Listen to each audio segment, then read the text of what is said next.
To get a blessing from the book, Dan, Corey, come preach to us.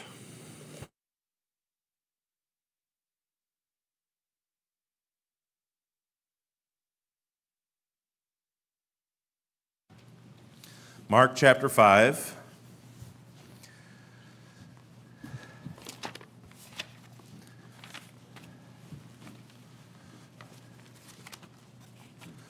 And I'll try to be considerate of you today, since normally around this time, I'm asleep watching the Yankees game. But I'm supposed to be awake right now, so I'll try to keep you awake too.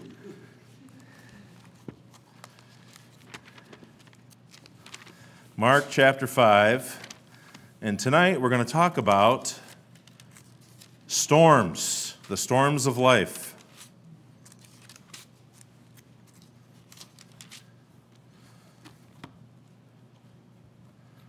When I was a little kid, just like, maybe you weren't like this, but when I was a little kid, and yes, I was little once, I used to be scared to death of thunderstorms.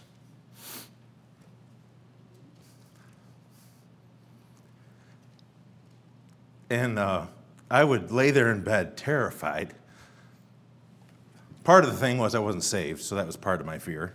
But I used to pray, and I would say, because my parents would say, I'd try to run into their room, and they would say, no, you need to pray and ask God to protect you, to keep you safe, because He can keep you safe. He's the one that's in charge of these storms. He knows what's going on. And that's why, for some reason, certain songs stick with you. And my favorite song, and I was going to try not to be emotional today, but this is a emotional message, so sorry. That's why today my favorite song is How Can I Fear? It's my favorite song. And many days, in the midst of horrible fear, that song, like on a reel, is going through my head.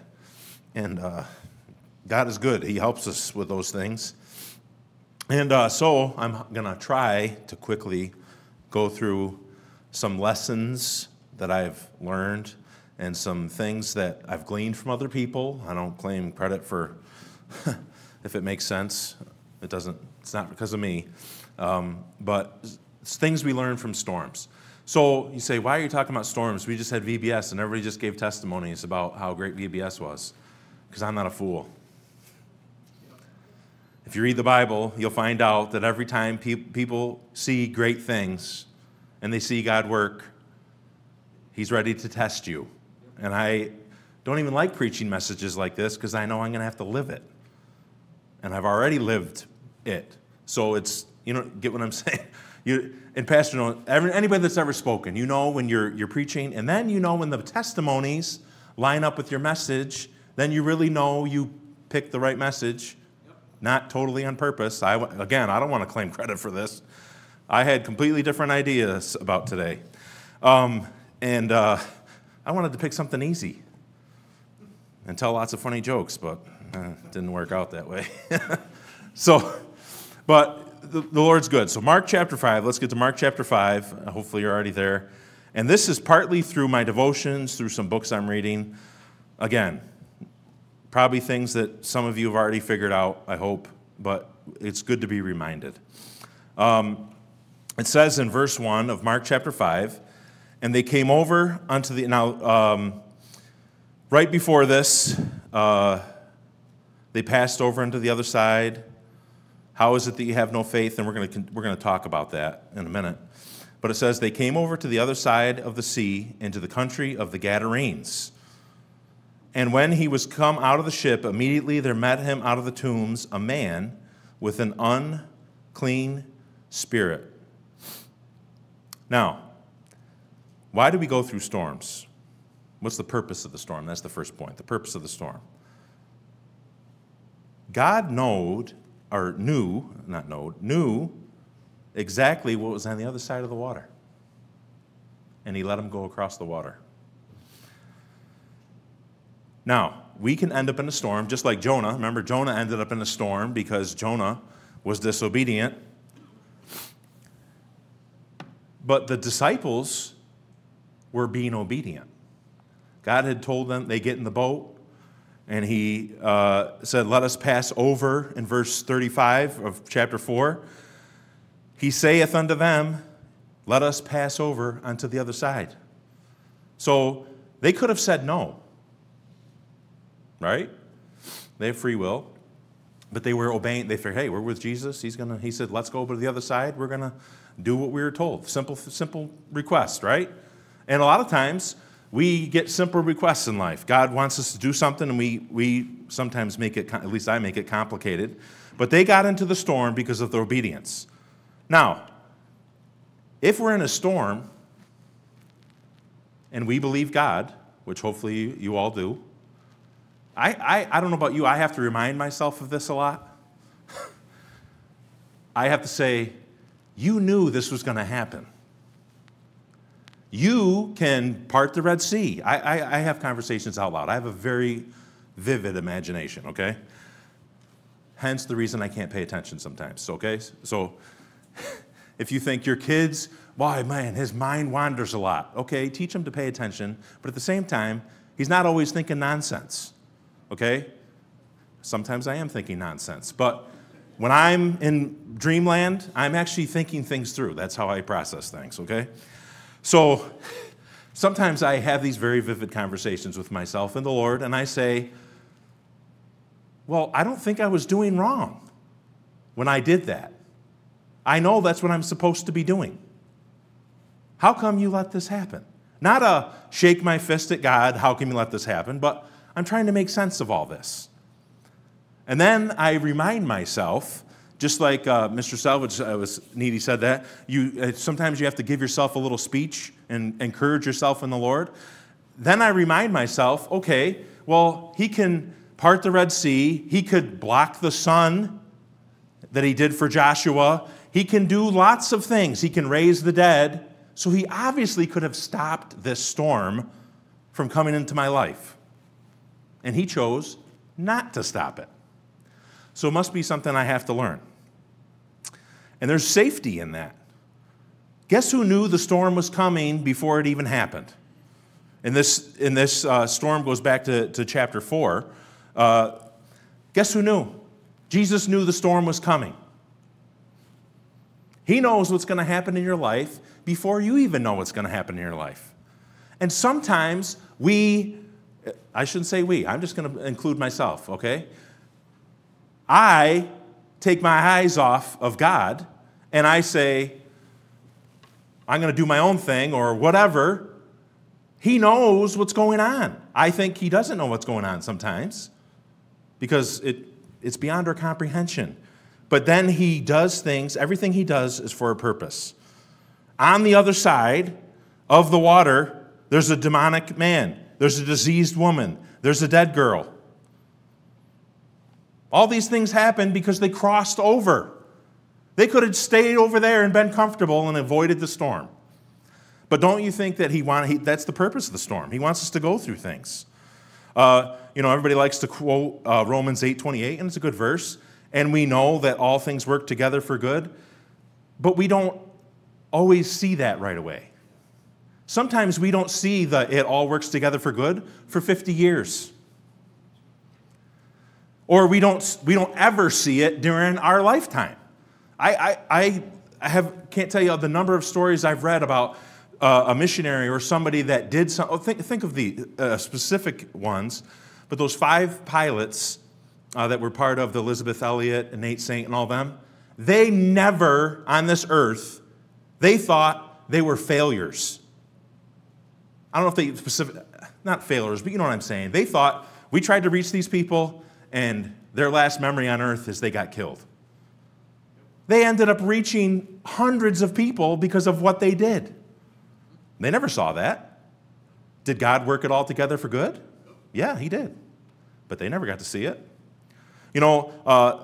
There's only things that God knows. The disciples didn't understand everything that was going on, but God understood. I was just reading in my devotions, I think it was yesterday, and it says their heart was hardened. They didn't see it. And I've asked this question. I think, they walked with Jesus every day. What, were they blind?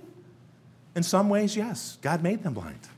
He didn't let them see and understand exactly what they were going through. So, a good example of this that happened this week was I had a very unusual situation happen. So, we were in the hospital, and I get to go to the hospital a lot, and I get to watch surgeries, hence the reason I get nervous when I go in for surgery, because I've seen probably 30 of them, live and in person. And front row seat, right, with a gown on and everything, which is another picture. Don't let your mind go there, okay? They don't make one-size-fits-all gowns for guys like me. That's all I'm going to say. It's quite an adventure. The nurse handed me this gown, and she says, we need to put this on for the surgery. And I very nicely said to her, ma'am, thank you for the compliment, but I'm not a one-size-fits-all guy. That will not fit. She goes, how do you know? I said, I've been in numerous surgeries. These gowns don't fit people like me. She goes, no, it'll fit, I promise you. I go, if you'd like me to demonstrate, I will. So I proceeded to rip the thing pretty bad. And I said, that's why we don't do it this way. I said, just trust me, I promise you, I know what to do. Give me a hospital gown, I'll put that on backwards, and I'll wear the bottom part that I have to wear with the little, thing. So I'm with this officer that I've known for 14 years, and he's a little crazy, but a good crazy most of the time, and I've never seen the bad crazy. Well, apparently he cannot tolerate people that have problems after surgery, and I'm not going to really go into details, but he went ballistic.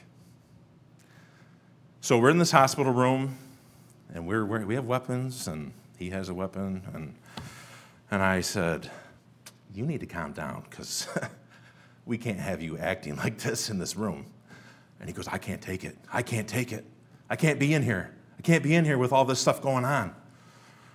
And I was like, well, I'll make a phone call. So I quickly made a phone call, and we got some assistants in there, and he got to leave and go take a fresh air break. And so there's a method to this story. So we're driving back from Syracuse, and it's a long drive from the hospital to where we work. It's over an hour. And he says to me, now, I've talked to this guy extensively over the years. And he says to me, he goes, why weren't you freaking out? I said, he goes, you were calm as a cucumber in there. He goes, you were just acting like it was a day at the beach. And I said, I don't get worked up about stuff like that.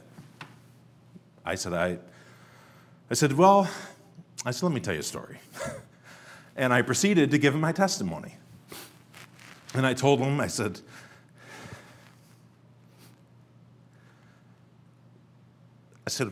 when I was a little boy, I said I was the worst kid in the church. I'll put it right out there, I was. Ask my brother, I took a lot of heat off everybody in the house because my parents were so worried about what I was doing that they could get away with a few things because I was bad. I was bad. I'm not glorifying that. I was bad. I was a bad little boy. And he goes, what? I go, yeah. I said, there's a whole file drawer at the school that I went to that had my name on it. And he goes, you? And I said, me. And he goes, what in the world happened? And I go, it's funny you say that. I said, my teacher said that when I walked into school the next day after I got saved. I didn't even say a word when I walked into school. And she said, what happened to you? And he goes, so I was able to, because he lost it, and I was calm, which, believe me, it was not a pleasant situation. I didn't want to be calm either. But he went off the deep end. And God kept me calm, and I was able to be a testimony to a guy that I've shared the gospel with before, but I was able to show him again. And you know what? A storm. It was not a pleasant thing. Not something I ever want to do again, honestly. But God puts things in our life, and he allows us to be involved in things because he has a purpose. There's a purpose in these things that we go through. Look in verse 36 of chapter 4.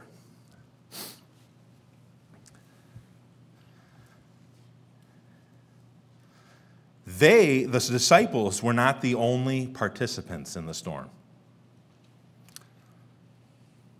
And you know what we're guilty of? Or I should say, I'm guilty of sometimes? Thinking I'm the only one that's going through something. It says in verse 36, and when they had sent away the multitude, they took him even as he was in the ship, and there were also with him other little ships. We have the Elijah disease sometimes. And if you want to look that up later, if you don't know that story, it's in 1 Kings 19. Elijah says, I'm the only one that's doing right.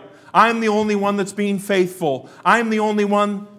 And God says, there's 7,000 that have not bowed the knee. 7,000. You're not the only one. Now, sometimes it's easy to think that.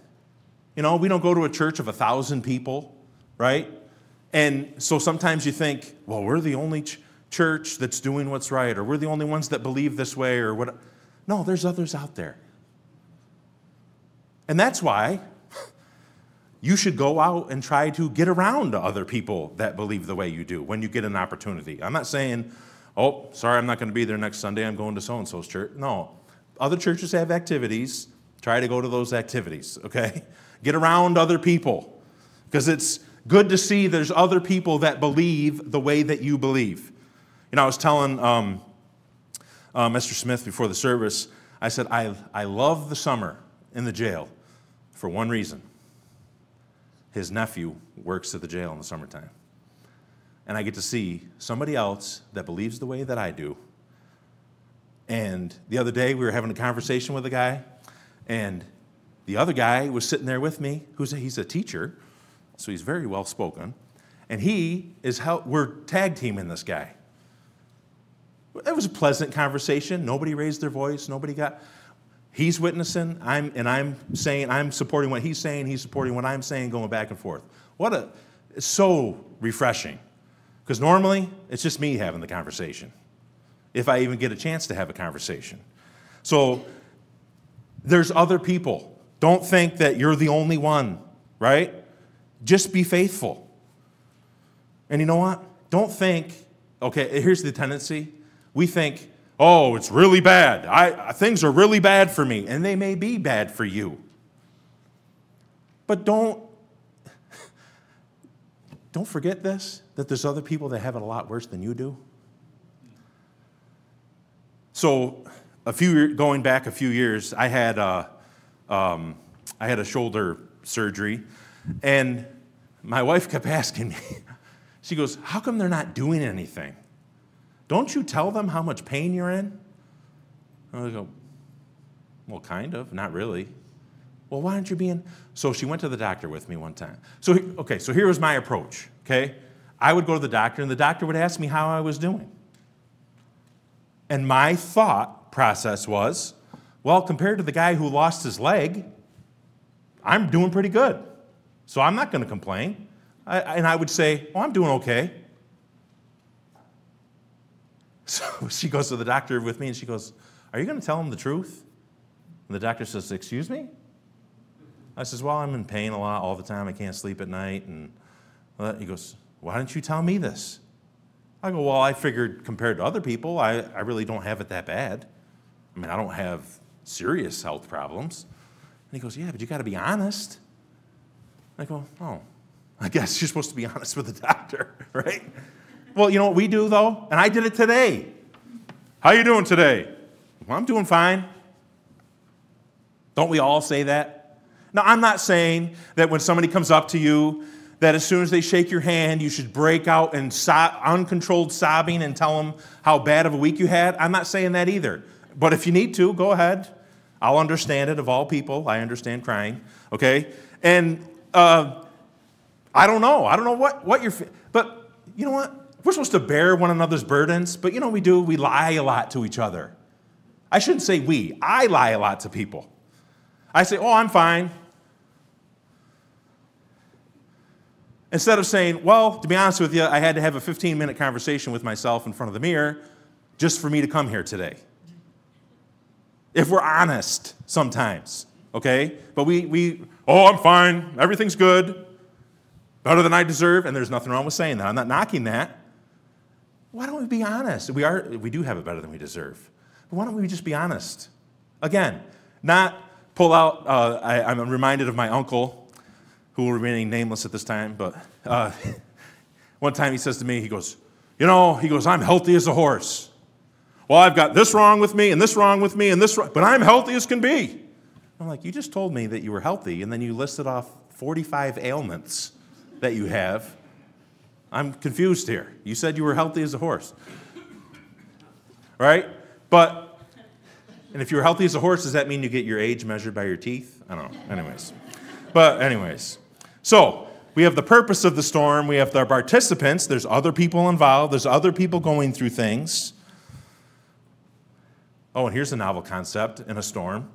Look around when you're in a storm and find people to help. And then there's panic in a storm, right? Sometimes we panic. I panic sometimes. Look in verse 38. And he was in the hinder part of the ship, asleep on a pillow. And they awake him and say unto him, Master, carest thou not that we perish? Now, I read that very calmly. I don't think that's how it was, right? They were a little upset. They were a little panicked. Just remember this. If they were panicked, what kind of storm do you think it was? What did the disciples do for a living? They were fishermen. If fishermen are panicked during a storm, you might want to call your loved ones and say your goodbyes, right? They're used to being in a boat all the time, and they're scared. What does that mean? That means, hurricane whatever might be on its way, right? So it's normal sometimes for us we get scared because we're human beings. They had done you know what they should have done as soon as they saw the storm? And here's what we should do. As soon as we see the storm coming or brewing, we should say, Lord, I'm going to need your help. But you know what I like to do sometimes? I like to wait till I've tried everything else. And then I say, Lord, I need your help. Isn't that the normal human reaction sometimes? The car won't start. All right, call the towing company, take it down to the dealership, we're trading it in, we're buying a new car. I can't deal with this kind of stress. Whoa, calm down. It's just the battery. Kids left the door open, right? That may or not have happened recently, right? Or maybe I left the door open. Would we ever think of that, right? We always blame it on the kids. But maybe I'm the one that left the door open, right? They waited till they exhausted everything else, and then they turned to him. But at least they went to the right place eventually. And that's what we do. We like to get all of our solutions. We like to, maybe not all men are like this, but this is how I operate. Here's 8 ways we're going to fix this. Well, my wife doesn't need to hear 8 ways to fix it. Sometimes she just needs to hear, I'm with you. I love you. I'm praying for you. She doesn't need to hear the solution yet. Or maybe I'm not even the one to give her the solution. I know that's a novel concept, right?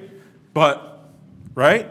We think that we have all the answers, and we forget sometimes that God uses these storms to get our attention. He uses these things for our attention. So, the purpose. The purpose is for many different things. Purpose is sometimes to punish us. Sometimes it's to prove us. Right? Remember what he said about Job? He said, hey, I got this guy named Job. You're not he's one of the good ones. Right? Then we have to realize there's other people involved in storms. We don't need to be panicked. And you know why we get panicked? Because we have a problem. You know what the problem is? We have fear. We have fear instead of faith. The Bible says, for God hath not given us, and I remember we learned this, I think this is one of our first verses that we did when we were doing the verse thing. For God hath not given us the spirit of fear, 2 Timothy 1:7, but of power and of love and of a sound mind. If you don't have a sound mind, you're not acting correctly. And you can get a little crazy. Yes, even Christian people can get a little crazy. I can get a little crazy.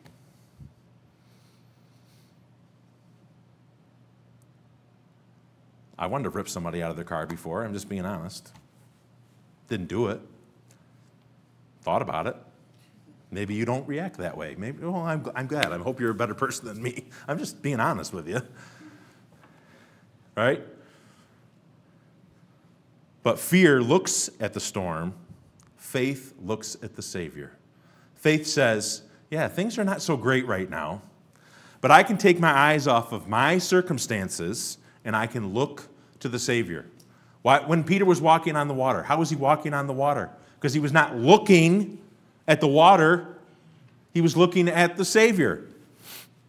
And that's what we're supposed to do. But no, like I said, a lot of times we get involved in trying to figure everything out, and we gotta solve this problem, and I have the answer. I was Friday night, and I try not to be this way. I really do. Friday night, I think it was. I actually got out of work on time, and I came home, and one of the kids said something to me. Or no, they were bickering. I know your kids never bicker, okay? But my kids do sometimes. And they were bickering about something, you know, fighting back and forth about something, about whose turn it was to set the table, or I don't know what it was. And I said, I don't want to hear one more complaint today about anything. I've been listening to complaining since 6:30 this morning. I don't want to hear any more complaints. They changed the policy at work, and all day, they can't do this. They're not allowed to do this. We got to fight this. And I go, we're not going to win. And the boss is the boss. So if he says we're going to do it that way, that's the way we're going to do it. Well, we need to file a grievance. We need to... Maybe that was wrong with the Egyptians or the Israelites in the wilderness. They didn't have a grievance system. Actually, they did. They could go to one of the spokesman guys, but... You know, and all day long it was complaint after complaint after complaint. And I said, I don't want to hear any more complaint. Can you imagine being Moses? And then he was the one that was talking sense when God wanted to destroy him. He said, no, please, Lord, please. I love these people. And they cost him the promised land, right? But he loved them. We easily get distracted, and we get looking around, and we get fear. You look at different things, the uncertainty in this world, right? The things that are happening that you hear a news report and you don't know whether to believe it or not. You hear, you know, a verse, I used this in Sunday school this morning, but Psalm 27, where it talks about how that God knows. Basically, the principle of the whole chapter of Psalm 27 was, God knows what is happening in this world, and he's keeping score. You don't need to keep score. He's keeping score. He knows who took money from what country. He knows who is using their office to do illegal things. He knows who's doing what's right for this country and not right for this country. He knows all of the deep state of things that happen in our country. And he's keeping score. And he can settle it. And he's going to settle it. That's such a reassurance to me. I often think of, and I tell my kids, I go, listen, if somebody says something to you or accuses you of something, whatever, you ask yourself, is it true? Do I do things wrong? Did I do something wrong in this situation? Yes or no? And then, if you didn't, you say, God's keeping score. I tell myself that all the time because I know it's true. Because God tells us that in His Word. He said, hey, I know everything that's happening. I'm keeping track. Because we've been talking about Joseph in junior church, and that's the lesson you see over and over and over in Joseph's life. Joseph was able to be, I guess maybe because I work in there, and it really just jumped off the page for me this time, but Joseph was put in charge of the prison. You don't put inmates in charge of the prison. It's not something you do. They're in there for a reason. But he was put in charge. He was running the show. He was setting the menu. He was doing all this stuff. He had the right attitude because he constantly was in his heart, I believe, and head, he was saying, God showed me a dream, and He has not failed me yet. I went from being in a pit to being in Potiphar's house and to being in charge, and now I'm in charge of the prison. And then when the butler went before the king and forgot Joseph, doesn't say that Joseph was upset. He knew God's got this. Why? Because he had faith. He got rid of the fear and he had faith. Hey, I just like I said to the kids this morning, I think, or maybe another day, I said, some of you may have had a disagreement with your brother or sister, but I don't think you ever were to the point where, hey, we got to take this guy off the count. We got to kill this guy. He's a problem. I've been upset with my siblings before, but I don't ever remember thinking, yeah, they need to die. That's what his brothers, I mean, it's just, right? But we're all capable of things. Why? Because we have fear. Fear makes us do stupid things. But if we have faith, we look at the Savior. So that's how we fix that. And then we end up with, lastly, peace. There's peace in the midst of the storm, right?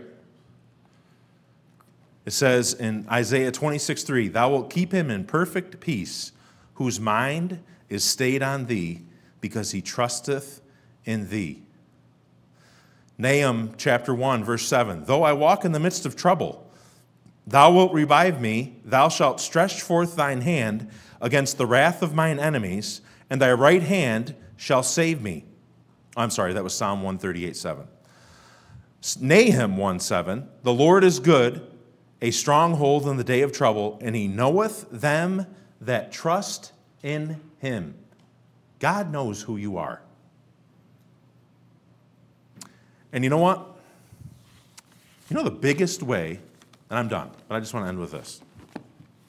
The biggest way that you can be a testimony in this world today is you can have peace in the midst of the storm. The world does not understand it. I know a man that I work with that watches, and again, if you watch Fox News, I'm not saying you shouldn't watch Fox News or any news. I'm not saying that. This guy watches it from 5 o'clock in the morning till when he leaves, and sometimes, a lot of times he works double shifts and watches it his entire time he's there. And he yells at the TV. You can hear him down the hall from his office. He yells at the TV, this is what's wrong with this country. We need to fix this. I go, no peace at all. Keeps working. His wife is a doctor, makes lots of money. And he makes lots of money because he never leaves work. And he can. He's a supervisor. He can leave. And he just keeps coming to work because he has no peace at all. You know what? The world doesn't understand. Think about this. Okay? And with this, I'm done. We had people in this country that lied. Okay, I always make my kids watch something on June 6th. Every year, we watch something about D-Day. June 6th, Normandy invasion. We had people that were on the boats attacking that beach that were 14 and 15 years old because they had lied to get into the military, because they knew the right thing to do was to fight for freedom. Many of them died before they ever even reached the shore. Can you imagine being one of those guys and you never got saved? And you see what's happening in our country right now? It's got to eat you alive. And I've watched interviews with some of these guys, and it is eating them alive. If you don't know what the final score is, it will eat you alive. Think about that. You sacrificed everything. You spent many a night not able to sleep because of the horror that you saw, just so you could have freedom. And then you watch as our country turns their back on God and flushes all of everything that we've ever believed in down the toilet. That's why people have to see that in the midst of chaos, we have peace. We're not the ones that are, there's different people that react different ways in emergencies. Okay? And my sister, I'll never forget this. I've heard about it later. I fell quite a distance. I think it was 20 feet, something like, I can't remember how. I fell out of a tree when I was 16 years old. I still have a scar in my head. And apparently I laid on the ground and flopped around and did some other things. And they thought the bleeding was coming out of my head. So maybe that's what's wrong with me. Bleeding was coming out of my head, or on my ear, I'm sorry, because the way the blood was running down my face. And, everybody's trying to figure out what's going on. And my sister Debbie is in the house making popcorn. Because, in her words, people might need something to eat. Like I said, everybody reacts different ways in storms, right? Some people are going to need to eat, so I'm going to make a sandwich, right? Or some people are running around like a chicken with their head cut off, acting like total psychos, right? And we've all had our moments. I've had my moments of insanity, okay? I'm not going to lie, that I've had to apologize for and, get right. But we need to be the calm. We need to be the peaceful ones. And you know what? I paid attention to stuff like that when I was a kid. Your kids are watching you. All the kids in this church are watching you. You say, I don't have any kids in this church. I'm still watching you. My parents used to leave us in the car when we were kids, when they went to the grocery store. And I know you're not supposed to do that anymore. I do it to my kids sometimes. Make sure the doors are all locked, obviously, right? And we used to watch people. I've always liked watching people. But what did I learn watching people? I learned how to react and how not to react. Honestly, that's what happens, right? People need to see peace. Even when, I'm not saying things we go through are not hard and difficult, but if we react the right way, it's a huge, huge testimony. And with that, I'm done. And I just hope that it's been a blessing to you. If we'd stand to our feet and bow our heads and close our eyes.